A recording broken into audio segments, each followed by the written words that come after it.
It is another edition of Time About the Movies, and today we're taking a look at the 3 films released on April 17, 2009. And yes, you hear a loud noise in the background. That is the fan, because it's fucking hot thanks to Randy Marsh, son of a bitch. Actually, no. It legitimately is warm outside, and so, yeah, it gets very hot in this room, so, yeah.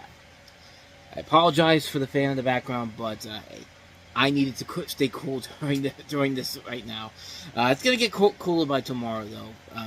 We hope. But anyway, you're not here to hear me talk about that. Let's talk about the 3 films released this weekend, and 3 really good movies, and 3 very good, surprisingly entertaining films. And we'll start off with the first one we have here, the biggest new release of the weekend, and that's Zac Efron, now no longer in high school doing musicals. He's starring in a body switch comedy, which stars also some notable names in here. This is 17 again. Hey, Mike, I can tell you're down, but you're looking at Scarlett kicking you out of the house. Hey, that's my stuff. And the kids wanting nothing to do with you as a negative. Can you just turn down the music? I guess it's mostly negative, isn't it? No upside for that. Mike O'Donnell is at an age when life seems to have passed him by. Bet you wish you had it to do all over again. You got that right. But in one extraordinary moment, Hey, get off of there! he'll get to turn back the clock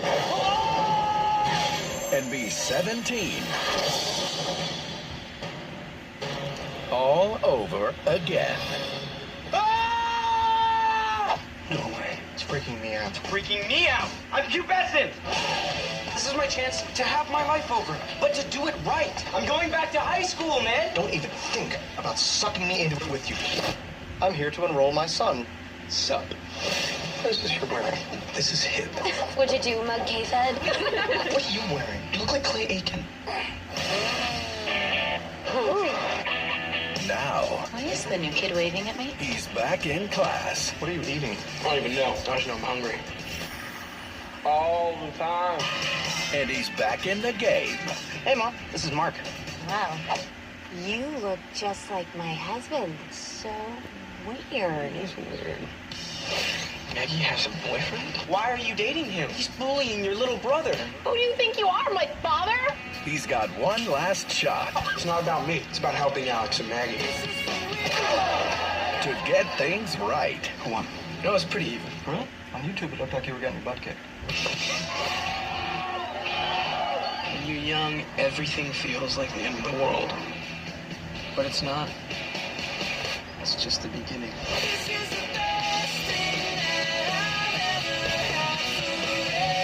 Zac Efron, I made the basketball team. Really? Oh, I'm so proud of you. Me too. You did great out there. Oh, Mark, that's super inappropriate. Nice. 17 again. That moment when you realize that not only is the late Matthew Perry in here, but also Michelle Trachtenberg. Yeah, I completely forgot she was in this movie playing his daughter in this movie. Good lord. I mean, do we have like a 17 again curse going on here or something? Or maybe it's just a pure coincidence. But anyway, this is 17 again, and a plot that is very, very similar to many other movies of its kind. A story where you have Matthew Perry, who's a 37-year-old man who becomes his 17-year-old self after a chance accident. The 17-year-old self being Zac Efron, and he's going through all this trouble with his with the soon-to-be ex-wife, played by Leslie Mann, his daughter, played by Michelle Trachtenberg, his son, I think Sterling Knight's him, his best friend's Thomas Lennon. He falls in love with the principal of the school, played by Melora Hardin. Second movie she's been in this month, the April of 2009. And, yeah, this is a film that's very formulaic and been done to death before so many times. However, it's very interesting with movies like this. We get these type of movies every once in a while. You know, you get a Big, or 13 going on 30, or, you know, we just had recently Little, which was very similar to this, where you have somebody who is basically turned it from either a boy to a full-grown man, or a man to a boy, a girl to a woman, and so on and so forth. And these have usually been the movies that have featured the big breakout performances that led these people to superstardom. Case in point, of course, Big was Tom Hanks, which the movie that made him the superstar that he was. 13 going on 30, Jennifer Garner became a movie star at that point. And in this movie, this is the film that really introduced people to Zac Efron post-High School Musical. Everyone was wondering, what was he going to do for his big first movie out of the Disney circuit? Could he make it on his own? And in this case, he made it work. He was very good in the movie, and he showed that, hey, this guy has potential to become a really good actor in the future. And I thought he was great in the movie.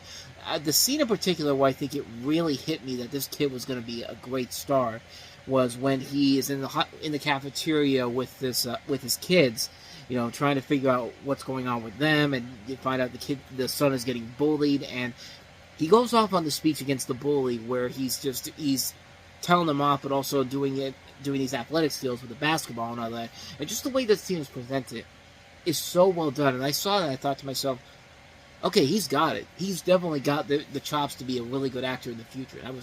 This movie really is well done in taking a story that's been done to death before so many times, but because there is such a talented cast all across the board here, it just works, man. It just works incredibly well. It's a very engaging film. All the performances are top-notch. The comedy is really good for the most part. It's a movie that really works a lot better than I think people let on. Yes, it's a story that's been done to death before several times, but if you've got good actors and a good hook to really give it its own edge to it, you can really pay it off in a big way here, and I think it does very well in this case here. It really shows what Zac Efron's acting abilities in the future would later hold for him. I think it's a terrific film. It's a very good movie, one I highly recommend checking out. 17 again, really a good film. So with that said, let's go ahead and move on to our next movie, which is another star-studded movie in general, with Russell Crowe and Ben Affleck leading the charge in State of Play. This is a real story. An aide to Congressman Collins was found dead this morning. He's an old friend of yours. Good reporters don't have friends, only sources. When the story, who might have wanted Sonya dead, reveals a conspiracy. This girl was double agent. Keep your friends close. Trust no one. And your enemies closer. But only if you can tell them apart. This is as connected as it gets. State of Play, rated PG-13. State of Play is based off of a British television series of the same name, and you have the story of a journalist played by Russell Crowe and his probe into the suspicious death of the assistant and mistress of Congressman Stephen Collins, played by Ben Affleck. The cast also includes Rachel McAdams, Helen Mirren, Jason Bateman, Robin Wright, and Jeff Daniels. And it's a movie that was heavily influenced by the films of the 1970s, and from what I've seen from it, it's kind of an equivalent. It's kind of like a mix between All the President's Men and also kind of a more dramatic version of The Paper, that underrated Ron Howard comedy from 1994.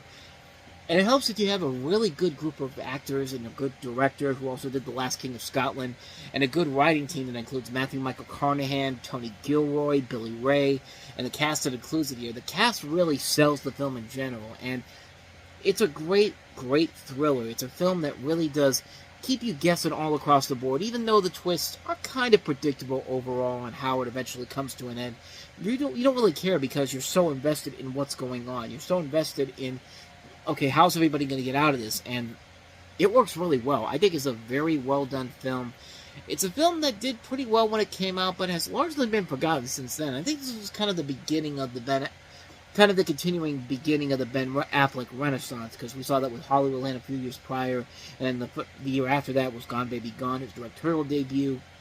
And so now we have State of Play, and then he's going to follow it up the next year with not Argo, that's later on down the road, The Town, which would be the big movie that would welcome him back to relevancy again. And he's great in the movie. Everybody in here does a really good job with the performances in here.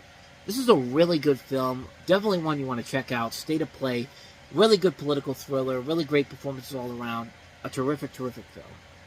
With that said, let's go ahead and take a look at the last one we have here, and that is the sequel to Crank, Crank High Voltage. Put one of those plastic artificial jugs. How many bars is the battery show? What? You got 1 hour. You gotta keep your body electrically charged to keep it pumping. Just man. On April 17th, You're gonna tell me exactly who's got more heart. Jeff Chelios is not dead I'm running on empty, Doc. yet. Don't do anything strenuous. Crank High Voltage, rated R, in theaters April 17th. Yeah, it's a sequel that's pretty much the same thing, except bigger budgets, bigger explosions, bigger, you name it. Everything's bigger in this movie. But still pretty damn fun overall. This film continues from the events of the end of Crank, where Jeff Chelios was supposed to die in that movie, but because the first film was a success, they made the sequel, and he survives the deadly fall and gets kidnapped by Chinese doctors who harvest his heart and replace it with an artificial one, which is designated to keep him alive for an hour.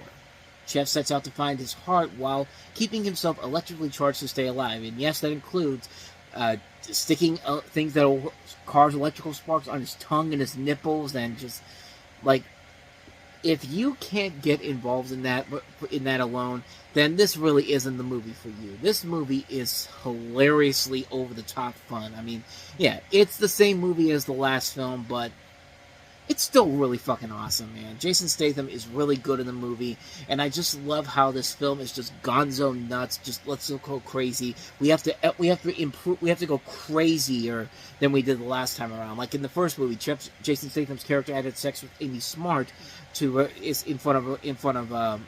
It was not in public overall, but no, we gotta take it to the next level. We gotta take it to a horse race where, you know, we've got to go ahead and have sex in the middle of this big audience, and it's just like, why is he doing this?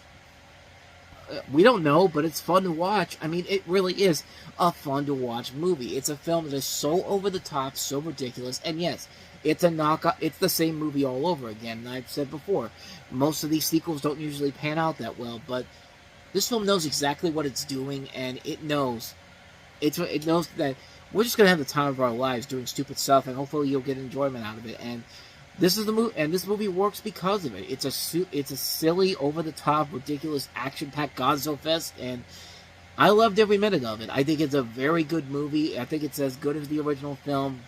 It's fun. It's the same movie as the last film, but it's still fun all across the board. Crank High Voltage. If you didn't like the first one, then chances are you're not going to get invested in this one. But I love the first one, and I definitely love the second one a lot. Crank 2 High Voltage. Highly recommended.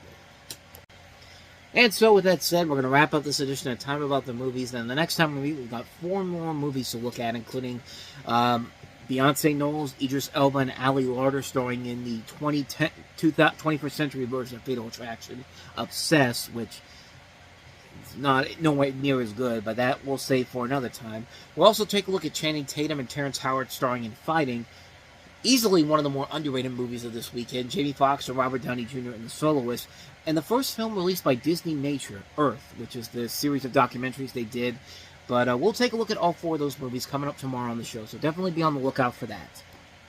But in the meantime, thank you so much for watching, and I hope you enjoyed this video. If you did, please go ahead and hit that playlist on the next page, check out the previous episode, and also don't forget to hit that like button, subscribe button, notification button, and the bell, because you get updates on when new videos come out, and we do post new videos here every day. So with all that said, I am off. I will see you guys next time, and until then, as always, take care.